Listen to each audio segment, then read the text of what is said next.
And I like this concept of consuming content like an athlete. You know, I think about athletes as people who pay a lot of attention to the food that they consume.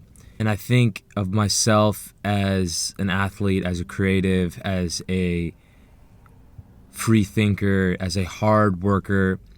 And I think it's important to think about how I'm consuming content, because it is going to affect my ability to be athletic, my ability to meditate, my ability to do good, deep knowledge work, right?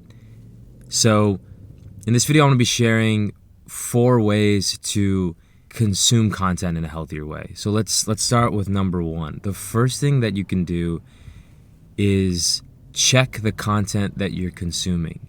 Is the content that you're consuming, does it make your mind feel good?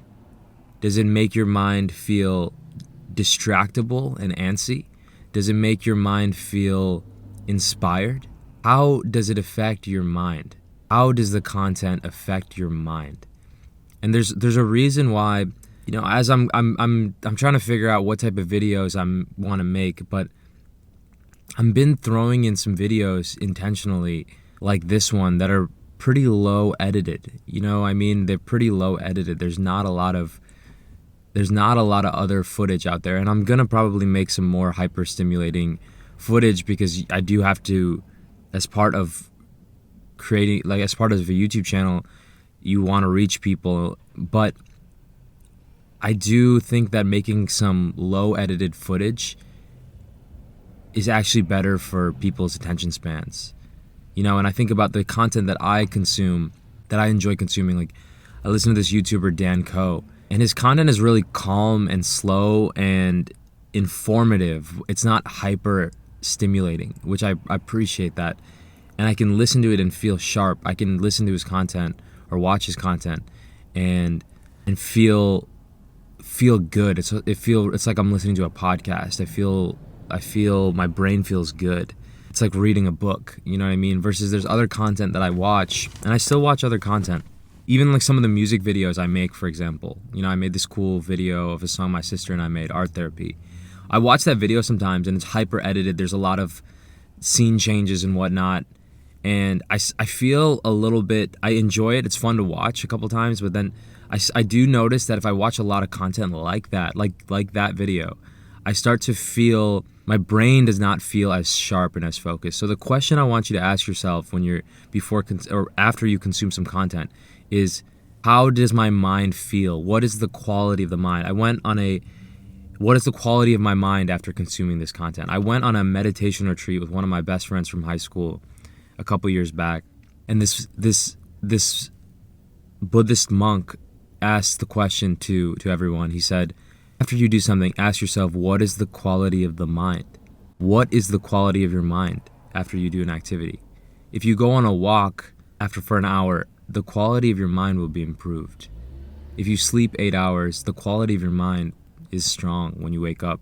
If you take a cold shower after you get through a little bit of that pain, the quality of the mind is improved. So ask yourself when you consume content, what is the quality of your mind? Because not all content is bad. If you're like me, you have a little bit of a love-hate relationship with social media, because on the one hand, it's amazing. You know, you get exposed to all these new ideas. You can connect with friends. You can connect with old friends. You can do all these amazing things. But on the other hand, it can really F up your attention span. It can really take away from your ability to be present with your friends and family. It can really cause you to have FOMO. It can really do a lot of other things. You know, I think the most important thing you can do is ask yourself this question: what is the quality of my mind? Is it improved? Is it enhanced? Or did I get some good ideas? Or has it fallen down from consuming this content? You know, and a good way I like to gauge this is, like, if I were to go do something semi-difficult after watching the content, like if I were semi-difficult, meaning like if I were to read after a book or something, would it be hard for me to read after consuming this content? It would be harder, or would it be easier? So that's the first thing. Second thing, and you'll notice I often say listen to YouTube videos, because this goes hand in hand. The second thing is listen rather than just watch YouTube videos all the time, like I used to. A lot of times I listen to videos. I go for a walk while listening to a YouTube video, and yeah, it's playing in my pocket or whatever, but I'm getting steps in. I'm getting fresh air. I'm getting daylight. That's a lot healthier way to consume content. Sometimes I watch videos because it's fun, but because I want to see the YouTuber and I want to see what they're saying, and it's more engaging to watch, or sometimes there's the video I'm watching is a how-to. Like I watch a lot of how-to guitar videos, and I'm obviously watching those, but the philosophy type videos, like honestly, like a lot of my content, I think people are better off just listening to it, honestly. I mean, I do put up little animations and stuff sometimes in my other videos, but I think a lot of my content, I encourage you to just listen to it and go for a walk. So that's the second one. The third one is to engage. I like the saying, make social media social again. Don't go on your Instagram and just scroll. Go on your Instagram and actually engage, comment on some of your friends' photos. Send a message to somebody you haven't talked to in a while. There is a beauty in Instagram. So, I just think about this sometimes, for example, like I went on a trip to India recently. Vanessa and I went on a trip to India recently, and I saw, and I posted some photos from it.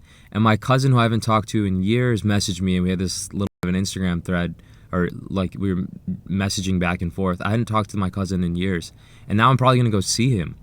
And that was a beautiful thing. And I just thought, he consumed Instagram so in a great way. He saw my post and he messaged me. So if you go on Instagram, message your friends, or TikTok or whatever, message your friends, like, and say hello. Make it social. Schedule a call, schedule a hangout. So that's the third one. I'm drawing a blank on the fourth one. Give me 1 second.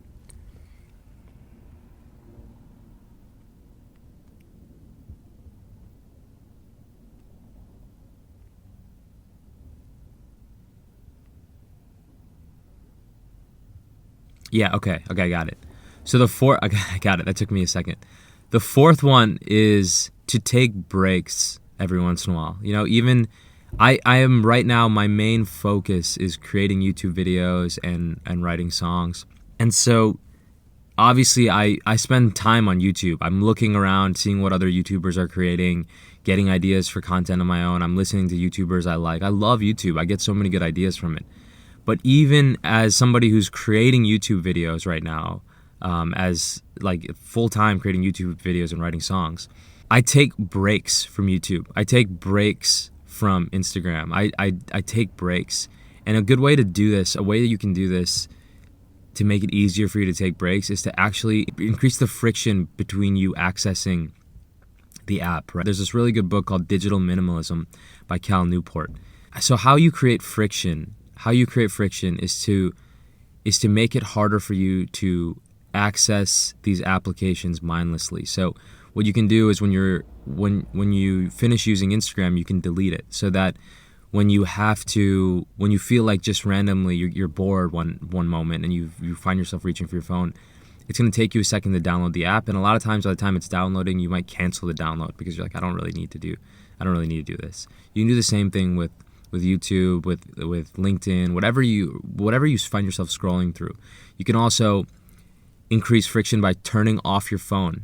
Sometimes if you want to get some work done, the act of turning on your phone, by the time it's booting up, you just might be like, no, I'm good. Or putting it in another room. It's really the compulsive, when we're bored, activities that cause us to land in these scrolling mindless cycles. So I thought I would share, really what I'm trying to get at is mindlessly scrolling is kind of the enemy, I think, to attention span. And I think if you can do these four things, you'll be able to consume content in a healthier way. And I think it will increase the quality of your life. I'm not an expert at this stuff. I still have a lot to learn. But I just want to share some things that have been working for me. Because, that's what I do on this channel. I don't even like the term influencer or guru, really. I feel as if I'm just a guy who's out here trying to improve his life, and I'm sharing ideas and concepts that help me and hope that they can help you too. So anyway, to recap, number one, ask yourself, what is the quality of your mind after you consume a given piece of content? Number two, go on walks while you use YouTube, or I can't really do it on Instagram, but while you listen to YouTube or whatever, try to go on walks while consuming content, not like, and just listen. Number three is be social. Make social media social again. And number four is to take breaks. So I thought I would share. I hope you enjoyed this content. If you did, do leave me a like and subscribe. If you didn't, no problem. Don't leave me a like and subscribe, because the algorithm will show you more of my content, and I want my content to be shown to you only if you enjoy it. So but thank you for watching to the end of this video. If you did, you have a strong attention span, probably, because it's very minimal editing. But yeah, thank you for tuning in. I really appreciate it. I'm gonna play some of the music that I've been working on lately. All right, take care, y'all. Have a great day. It's really beautiful. I'm in the suburbs of Chicago right now for another couple of days before I go back to Atlanta. Super beautiful outside. So I hope you enjoy. I hope it's beautiful where you're at too, and I hope you enjoy the day. All right, take care. Back home, back home. You don't know what you don't know. That's what she always saying to me. I'm in and out of these bars. You won't catch me in the same place twice, with a different person every 3 months. No lie, no. But this time, it's different. It's different. Arcade where the lovers meet. I like to ride in windows.